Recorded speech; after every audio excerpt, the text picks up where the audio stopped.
Valentine's Day, a day after, and my son is 7.5 of today.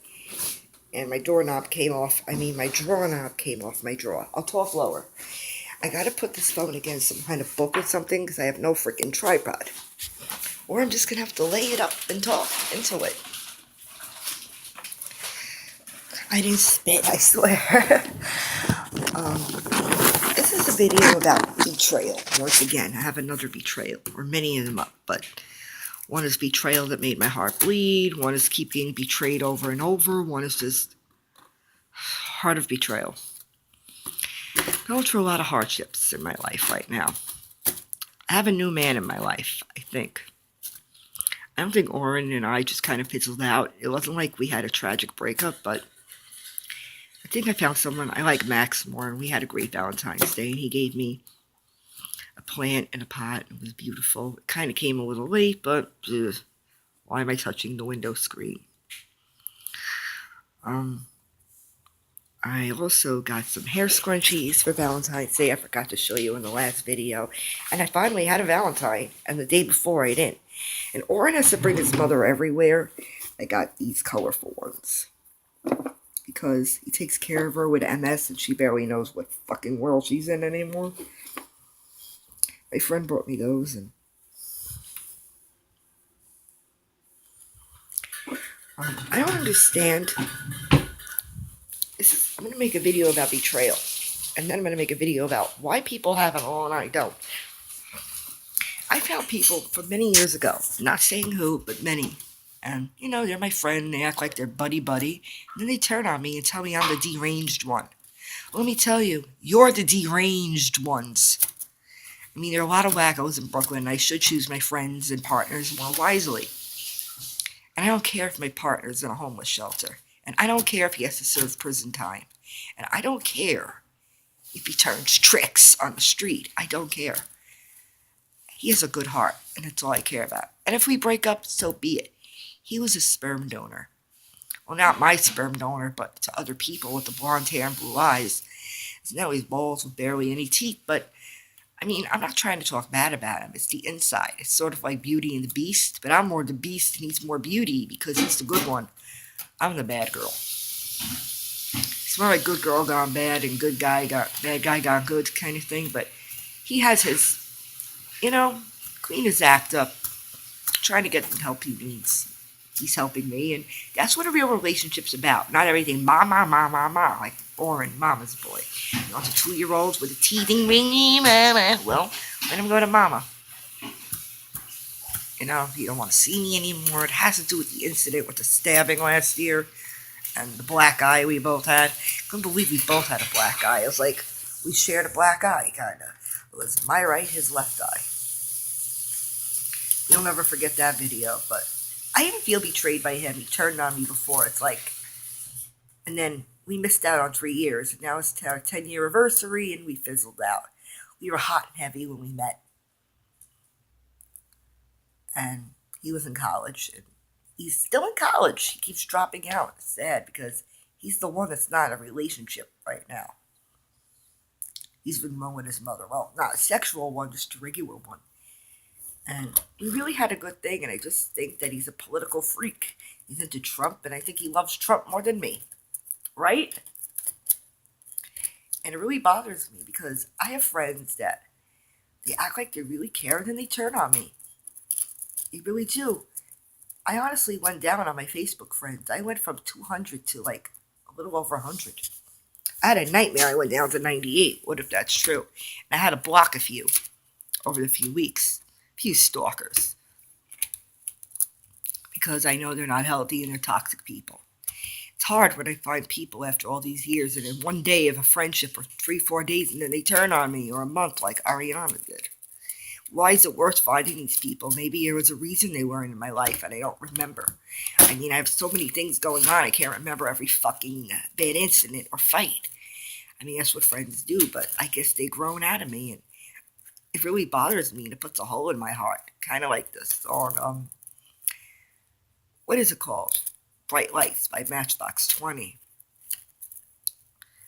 When the part where Rob Thomas sings, "You put a hole in me now, I got a star I could talk about." Oh, yeah. I definitely got some many stars I could talk about. Many hooligans. I've been betrayed. They're telling me I'm the crazy one. They're just jealous of me.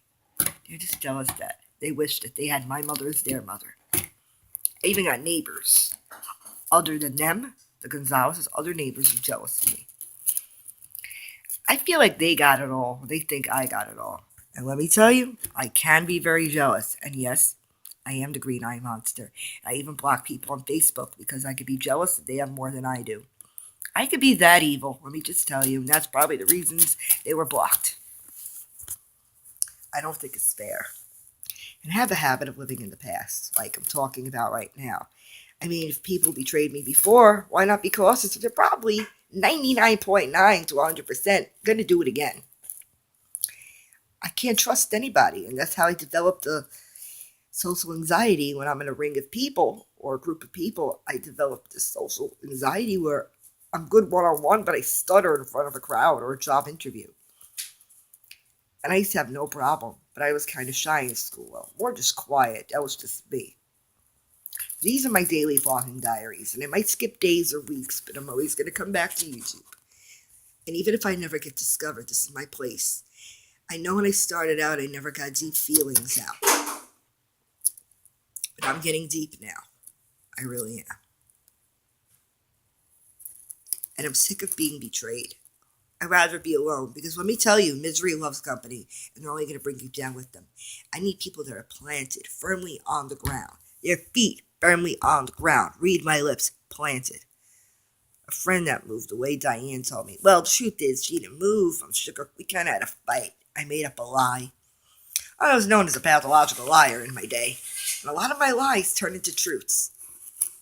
That's the funny part. So I really didn't lie after all. I'm the pathological liar that turns into the truth.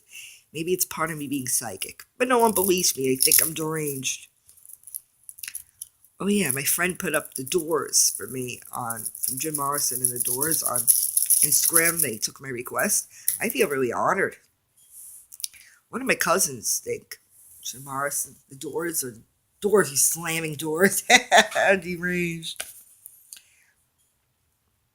One in Jersey, let me tell you, they're not the doors you slam. It's like the open doors, you know? Spiritual doors. How am I going to hold this thing up? Oh, right here. I got to do this in my hand. Open doors. The windows to life. Those kind of doors. But no, it's got to be slamming doors. No, that's not how it goes, cuz. No. I don't want to say my shout out to my friend that put that up, but I'm sure you're going to see this video at one point or another. And that's one person. We had an argument or two, but she never really betrayed me. I'm talking about real-time betrayal, backstabbing, stalking. I mean, turning my feelings inside out where I want to make them pay with their lives. That's the kind of... Let me tell you, if they got to pay the piper... if I got to pay the piper, well, so do they. I'll bring them down with me back. Because I'm the last person you're going to want to mess with. You want to toy with my feelings? Well, I'll twist you a little hard out emotionally with my feelings. That's how I feel, that he stick a knife in it and twisted it. And I feel like I've been betrayed by more people than have friends. I feel like I can't trust anybody. I got to watch my words and think about everything I say before I do it. I can't even speak my mind anymore. Because anything I could say, people are so sensitive, I could flip them off. When I'm insulted, I tell someone right to their face. I don't candy coat it. I just tell them. No sugarcoating, no beating around the bush. When someone's insulted me, the minute they do it, I will say it. I'm not going to sulk and then give them the silent treatment 3 days later like they do to me. Or get my mother to tell them. Well, that's an extenuating circumstance. But if I feel like I'm under a spell of a threat, I'm going to take it seriously. And yes, have been having prank calls and murderous threats before. I don't take them seriously. But if I know who they are, it gives me wild messages on Twitter or Facebook, they're going to get blocked. And if they continue to pursue me in person, which they have before, let me tell you, it ain't going to go down good. There'll be a little ambulance of EMS waiting for them outside, ready to take them to lockdown of a psych ward. That's if a specific person does it. Now, if it's someone else, they're going downtown. I mean, if they're going to stalk me. I mean, if I see they're a little deranged, they'll get put in the psych ward. I see they're just a criminal. I had to do this. I had this friend, and I couldn't be friends with her anymore because I had a bad feeling. And she ended up turning out to be a stalker, and I told her to stop, and she kept calling me for months on end, and I had to bring it to the police, and with someone else too. I had no choice. I really didn't want to, and it broke my heart. And she still wants to pursue me. And that's betraying me in a whole other way. They think I betrayed them. Well, I have to protect myself, and I have my reasons. I have a family to protect. And that's the reason. I can't have. She was the girl who has Asperger's. She's autistic. And I even took pity in that. But if she wouldn't leave me alone, I had to do what I had to do. And my mother made me do that. We couldn't take it anymore. Threatened to put pig's blood on my door. Thank God they don't know where I live now. I'd rather deal with them than the Gonzaleses, but they went to boot camp, one of them. I think the other one is in a group home, not military school. I think they belong, or they'd be thrown out of there. And that's what I have to look forward to every day, being betrayed or hearing that somebody died. I'm sick of every day waking up hearing that somebody died. They're dropping dead like flies. It's sad.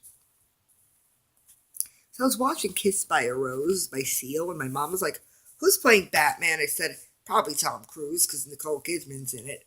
She goes, "No, it isn't. Look up who that is." I said, "I really don't care." Is it Chris O'Donnell? It was Val Kilmer. And I was like, oh my gosh. He was so hot, and look at him today. I remember the movie At Sight or At First Sight with Mira Sorvino. Isn't she blonde now? I never seen them in anything else other than that. That was a great movie in the 90s. I don't know why my mom wanted to know, and then I looked Val Kilmer up, and I found out that he was finished beating throat cancer. So thank God she told me, because I would have never known what Val Kilmer was up to, the actor. He ain't my favorite actor. I never thought about him until I watched that video. It reminds me of the love of my ex and the father of my son. It reminds me him of his dead mother that played at her funeral. No wonder when we were together years ago, they kept playing in my head his mother's ghost was haunting me. He wasn't my soulmate. With Max, I don't really think he's my soulmate, but we're up there. I mean, there's definitely a deep connection. And of course, people are going to try to be jealous and pull us apart, but he's not ugly. He's just a little under the weather at this point of his life right now. I'm beating around the bush. He needs to get his life straightened out and get home. Thank God he got himself sober. So I got to get sober too. We have more in common than you'll ever know. But he's the good guy. I'm the bad girl. And if my videos goes over 15 minutes, it's not going to load. And I'm sick of being betrayed once again. And I know it's going to happen. And they'll stab me in the back and the front and sideways and turn me around and twist me inside out. Like the Diana Ross song. Like, inside out, boy, you turned me. Well, everyone, you're turning me. That's a funny song. My dentist used to sing that, working on my teeth. He used to hum to every song. It's like he had like an ear for music like me. Him and Mom could feel a pin drop. Well, she feels betrayed that he left the practice without telling her. Why are we the ones to get robbed? Why are we the targets? I feel like I'm the target here. I really do. But I toughened up, and I am no longer an easy target. My mom spent the life taking down that wall, and I built my life building that shield and that wall of not being stepped on. Thanks for listening.